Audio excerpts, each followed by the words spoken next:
चलिए दोस्तों, आज हम राज्य के नीति निर्देशक तत्व के बारे में चर्चा करने वाले हैं। राज्य का नीति निर्देशक तत्व संविधान के भाग चार में है और इसका वर्णन अनुच्छेद 36 से 51 के बीच में है। यह आयरलैंड के संविधान से लिया गया है और इसका जो उद्देश्य है लोक कल्याणकारी राज्य की स्थापना है। राज्य का मतलब देश से है, न कि किसी खास राज्य से। लोक कल्याणकारी राज्य से मतलब कि एक ऐसे राज्य की स्थापना जो कि लोगों के लिए हो, लोगों के हितों का ख्याल रखे। और चलिए हम आगे इसके कुछ महत्वपूर्ण अनुच्छेदों की चर्चा करते हैं। जो अनुच्छेद 38 है, यह राज्य लोक कल्याण की सुरक्षा और वृद्धि के लिए सामाजिक व्यवस्था का निर्माण करेगा। इसमें वही है कि लोक कल्याण, सरकार ऐसे काम करेगी जिससे लोगों का कल्याण हो, उनके सुरक्षा में अभिवृद्धि हो और सामाजिक व्यवस्था बनी रहे। ठीक है। उसके बाद में हम अनुच्छेद 39 ग की चर्चा करेंगे। इसमें धन का समान वितरण की बात कही गई है। धन एवं उत्पादन साधनों का संकेंद्रण हो, मतलब कि कहीं एक जगह सेंट्रलाइजेशन न हो, समान वितरण हो धन का, इसकी व्यवस्था इसमें की गई है। अच्छा, इसी में 39 घ में है समान काम के लिए समान वेतन। इसमें स्त्री एवं पुरुष के बीच में कोई भेदभाव नहीं किया जाएगा। समान काम के लिए समान वेतन की व्यवस्था की गई। और अनुच्छेद 40 पंचायतों का गठन। अनुच्छेद 40 पंचायतों का गठन का बात करता है। अनुच्छेद 41 लोक सहायता की बात करता है। लोक सहायता का मतलब जैसे कि वृद्धा पेंशन दिया जाता है, विधवा स्त्रियों की सहायता की जाती है, ये सब लोक सहायता के अंतर्गत आता है। मतलब कि कुछ दशाओं में काम, शिक्षा और लोक सहायता पाने का अधिकार। अभी देखा होगा, अभी सरकार बेरोजगारी भत्ता देती है, वृद्धा पेंशन देती है, तो ये सारे लोक सहायता के अंतर्गत आता है। उसके बाद में अनुच्छेद 42 है काम का न्याय संगत एवं मनोचित दशा।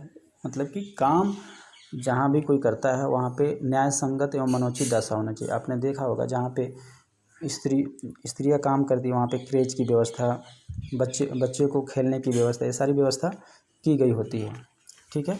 उसके बाद हम अनुच्छेद 43 क में आते हैं। अनुच्छेद 43 क बोलता है उद्योगों के प्रबंध में कर्मकारों का भाग लेना। जो कर्मचारी होंगे उद्योगों में, फैक्ट्री में, जो मैनेजमेंट होगा उनमें उनकी भी भागीदारी होगी। ठीक है। अनुच्छेद 43 क में इससे पहले अनुच्छेद 43 कहता है कि कुटीर उद्योग की व्यवस्था की जाएगी। ठीक है। और अनुच्छेद 43 के जो 43 क है, यह 42वें संविधान संशोधन 1976 में यह जोड़ा गया है 43 क। उसके बाद में 43 का है सहकारी समितियों की अभिवृद्धि। मतलब कि सहकारी समितियों की वृद्धि की जाएगी, अभिवृद्धि की जाएगी, जिससे लोगों का अधिक से अधिक कल्याण हो सके। उसके बाद में अनुच्छेद 44 बोलता है समान सिविल संहिता, यूनिफॉर्म सिविल कोड। इस पर भी आजकल बहुत सारी चर्चाएं हो रही है, क्योंकि अलग अलग धर्म के हिसाब से अलग अलग धर्मों के लिए अलग अलग कानून। जैसे कि मुस्लिमों के लिए ट्रिपल तलाक, तो अभी खैर ट्रिपल तलाक पे तो अलग से कानून बन गया, लेकिन धर्म के हिसाब से देखा जाए तो अलग अलग धर्मों के लिए कई सारे कानून अलग अलग हैं। जैसे कि संपत्ति के बंटवारे में भी अलग अलग तरह से कानून है। तो इसमें कहा गया कि सरकार यह कोशिश करेगी, जब वो सक्षम हो जाएगी, समान सिविल संहिता, एक समान कानून बनाएगी। ठीक है। उसके बाद में हम आते हैं अनुच्छेद 45 में। इसमें एक्चुअली देखिए, इसमें अनुच्छेद 45 जो है, शुरुआत में इसमें लिखा गया था कि 6 से 14 वर्ष के बच्चों को अनिवार्य एवं मुफ्त शिक्षा, इसमें 6 से 14 वर्ष तक के बच्चों के लिए सरकार व्यवस्था करेगी उनके लिए मुफ्त शिक्षा की। ठीक है। लेकिन 2002 में RTE right to education act, ठीक है ना, राइट टू एजुकेशन एक्ट, शिक्षा का अधिकार कानून आया। उसके तहत अनुच्छेद 45 में जो 6 से 14 साल के बच्चे थे उनके लिए अनिवार्य एवं निःशुल्क शिक्षा की व्यवस्था की गई। और 6 से 14 साल के बच्चों को ये अधिकार दे दिया गया। अब ये मौलिक अधिकार हो गया। 6 से 14 साल के बच्चों की जो शिक्षा दीक्षा है वह मौलिक अधिकार हो गया और इसको 21 क में जोड़ा गया। ठीक है। इसको 21 क में जोड़ा गया और अनुच्छेद 45 में फिर इसमें दूसरा कुछ जोड़ा गया। इसमें एक किया गया कि जो 6 साल से नीचे के बच्चे हैं उनके बाल्यकाल का देखभाल और उनकी शिक्षा की व्यवस्था की जाएगी। अब देखिए, जब RT 2002 आया तो उसके बाद में क्या क्या अमेंडमेंट हुए। एक तो यहाँ से 614 वाला का टर्म हटा करके अनुच्छेद 21 क में जोड़ दिया गया, और मौलिक कर्तव्य जो है अनुच्छेद 4 क के 51 क में, उसमें एक मौलिक कर्तव्य जोड़ दिया गया कि यह माँ बाप का कर्तव्य है कि 6 से 14 साल के बच्चों को पढ़ाएं। तो कर्तव्य में भी जोड़ दिया गया, अधिकार में भी जोड़ दिया गया, और जो नीति निर्देशक तत्व है उसमें 6 साल से नीचे के जो बच्चे हैं उनके देखरेख की व्यवस्था सरकार करेगी, ऐसा इसमें जोड़ दिया गया। और इसमें सरकार आगे काम भी कर रही है, ऐसा नहीं कर रही। जैसे कि NPE new education policy, NEP new education policy 2020 जो आया है, इसमें इसका बाकायदा ख्याल रखा गया 6 साल से नीचे के बच्चों का। ठीक है, अब आगे हम चलते हैं अनुच्छेद 46। अनुच्छेद 46 में है। अब इसमें देखिए अनुच्छेद, पहले तो अनुच्छेद 44 पे फिर हम एक नज़र डालते हैं। अनुच्छेद 44 है, इसको कैसे याद रखेंगे। इसमें समान सिविल संहिता है, मतलब कि 4 दोनों बराबर है तो सीधे 4 समान है तो समान सिविल संहिता ऐसे याद रख सकते हैं। ठीक है, अनुच्छेद 45 हो ही गया। अनुच्छेद 46, अनुच्छेद 46 में क्या है कि दुर्बल वर्गों की देखरेख, खास करके अनुसूचित जाति जनजाति, ठीक है, जो दुर्बल वर्ग है, और जो दुर्बल वर्ग होते हैं उनको समय समय पर आरक्षण वगैरह ये सब व्यवस्था करके उनको उनकी देखरेख सरकार करती है। तो अनुच्छेद 46 यही है। उसके बाद में अनुच्छेद 47 जो बोलता है, इसमें बोलता है कि पोषाहार स्तर, जैसे आजकल जब गर्भवती स्त्रियां रहती है तो उनको सरकार बहुत सारे पोषण की व्यवस्था करती है। तो यह है पोषाहार स्तर, ये सरकार व्यवस्था करी, जीवन स्तर को बढ़ाएगी। जीवन स्तर जैसे आजकल साफ़ सफाई, शहरों में जो गंदे नाले उनकी साफ़ सफाई, पार्क की व्यवस्था करना, लोक स्वास्थ्य की व्यवस्था करना, और उसके साथ साथ में मादक एवं हानिकारक पदार्थों का निषेध। जैसे बिहार में शराबबंदी लागू हुआ है, तो यह अनुच्छेद 47 में यह कहा गया है कि सरकार यह व्यवस्था करेगी कि जो मादक पदार्थ हैं या जो हानिकारक पदार्थ है उस पर बैन लगाया जाएगा। ठीक है, अब हम आगे अनुच्छेद 48 की चर्चा करते हैं। अनुच्छेद 48 में कृषि एवं पशुपालन के बारे में दिया गया है कि सरकार कृषि एवं पशुपालन के बारे में वैज्ञानिक तरीके से कृषि एवं पशुपालन कराएगी, इसका संगठन करेगी, और इसी के तहत दुधारू पशुओं के वध पे रोक की बात कही गई है कि दुधारू पशुओं को मारना नहीं है। उसके बाद में 48 को, ये भी 42वें संविधान संशोधन 1976, 42वें संविधान संशोधन 1976 के तहत अनुच्छेद 48 का जोड़ा गया, और इसमें बोला गया कि पर्यावरण संरक्षण एवं संवर्धन, पर्यावरण का संरक्षण भी किया जाएगा और संवर्धन मतलब कि उसकी अभिवृद्धि की जाएगी, उसमें और भी पेड़ पौधे लगाए जाएंगे। ठीक है, वन एवं वन जीवों की रक्षा। आजकल देखते हैं कि टाइगर रिजर्व है या बहुत सारे सेंचुरी, अभ्यारण्य बना करके जीव जंतुओं की रक्षा की जाती है। जो IUCN रेड लिस्ट में जो जानवर है उस पर तो विशेष ख्याल रखा जाता है।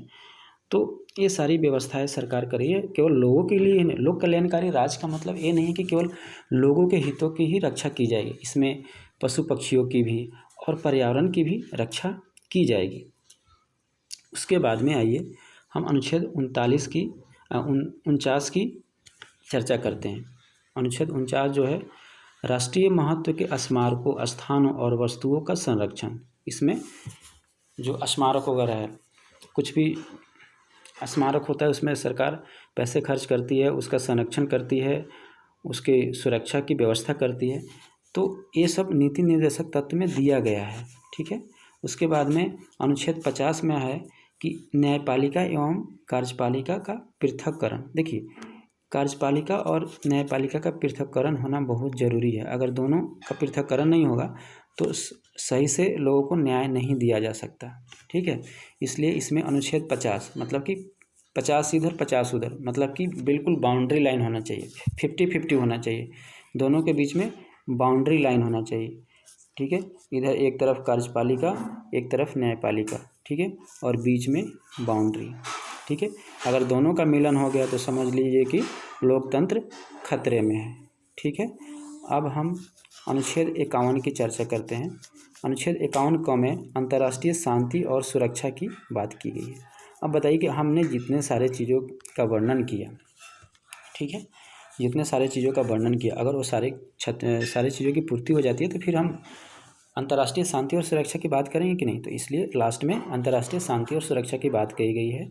अनुच्छेद 51 ख में राष्ट्रों के बीच न्याय संगत और सम्मानपूर्ण संबंध, और ये भी व्यवस्था की जाएगी कि राष्ट्रों के बीच न्याय संगत और सम्मानपूर्ण संबंध बने रहे, ठीक है। अनुच्छेद 51 घ बोलता है अंतर्राष्ट्रीय विवादों को मध्यस्थता द्वारा निपटारे के लिए प्रोत्साहन। तो जो राज्य के नीति निर्देशक तत्व है वो 36 से 51 के बीच में दिए गए हैं, और जो 51 है, तो जब हम घरेलू आवश्यकताओं की पूर्ति कर लेंगे तो अनुच्छेद 51 सबसे अंत में आता है। इसलिए हम अंत में अंतर्राष्ट्रीय शांति की, अंतर्राष्ट्रीय सुरक्षा की, अंतर्राष्ट्रीय मध्यस्थता की बात कही गई है। तो 51 से मतलब कि अंतर्राष्ट्रीय, 51 को अंतर्राष्ट्रीय के साथ जोड़कर देखिए। चलिए अब हम आगे चर्चा करते हैं कि राज्य के नीति निर्देशक तत्व की तरह कौन कौन से अनुच्छेद कार्य करते हैं। तो 350 का इसमें है कि प्राथमिक स्तर पर मातृभाषा में शिक्षा देना। ये तो राज्य के नीति निर्देशक तत्व के अंतर्गत ये नहीं आता है, लेकिन इसमें बोला गया है कि प्राथमिक स्तर पर, इसमें बोला गया है कि मातृभाषा में शिक्षा की व्यवस्था की जाएगी, ठीक है। और इसके लिए प्रयास भी सरकार करती है। जैसे अभी नई शिक्षा नीति 2020 जो आया है, इसमें यह 5वीं क्लास तक मातृभाषा या क्षेत्रीय भाषा में शिक्षा की बात कही गई है, और इसको क्लास 8 तक या उससे ऊपर भी भविष्य में ले जाया जाएगा, ठीक है। और उसके बाद में हम आगे चर्चा करते हैं अनुच्छेद 351। अनुच्छेद 351 में हिंदी को प्रोत्साहन देने की बात कही गई। तो ये भी एक नीति निर्देशक तत्व की तरह काम कर रहा है। अब चलिए, हमने नीति निर्देशक तत्व के बारे में चर्चा तो कर लिया। अब मौलिक अधिकार और नीति निर्देशक तत्व दोनों में मूलभूत अंतर क्या है। तो दोनों में जो अंतर है, सबसे पहले न्यायालय के आधार पे है कि मौलिक अधिकार को न्यायालय में इसके लिए हम जा सकते हैं, और नीति निर्देशक तत्व के लिए हम न्यायालय में नहीं जा सकते हैं, ठीक है। जैसे अनुच्छेद 45 में दिया गया है कि 6 साल से नीचे के जो बच्चे हैं उसमें सरकार एक व्यवस्था करेगी कि उनका देखरेख सही से हो, उनका पढ़ाई लिखाई सही से हो जाए। तो सरकार ये व्यवस्था करेगी, लेकिन उस सरकार को इसके लिए बाध्य नहीं किया जा सकता है। लेकिन वहीं अनुच्छेद 21 का है, उसमें है कि 6 से 14 साल तक के बच्चों को मुफ्त और अनिवार्य शिक्षा दी जाएगी। तो उनका मौलिक अधिकार है, और इसके लिए न्यायालय का दरवाज़ा खटखटा सकते हैं, ठीक है। जो नीति निर्देशक के तत्व हैं उनकी प्रकृति सकारात्मक होती है, और अधिकार की प्रकृति नकारात्मक होती है।